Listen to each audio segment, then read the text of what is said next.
German Level A1.1. Lesson 2.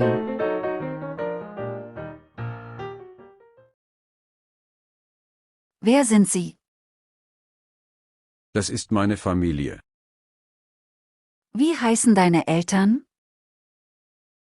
Meine Mutter heißt Clara. Mein Vater heißt Pascal.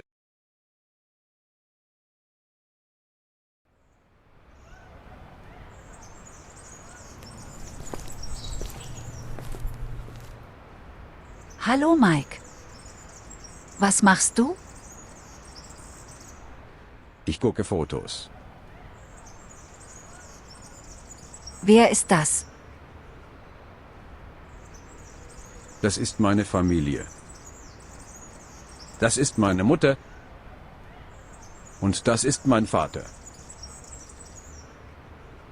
Wie heißen Sie?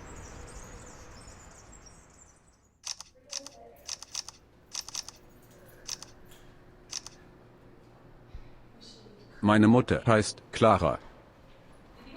Mein Vater heißt Pascal. Hast du Geschwister? Ja, ich habe eine Schwester.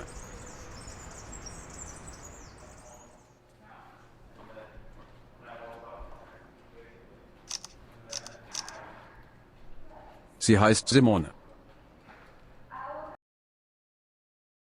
Wie alt bist du? I'm 12 years old.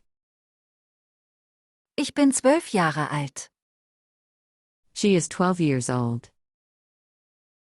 Sie ist 12 Jahre alt. Wie alt ist deine Schwester? Sie ist 12. Du hast eine schöne Familie. Dankeschön.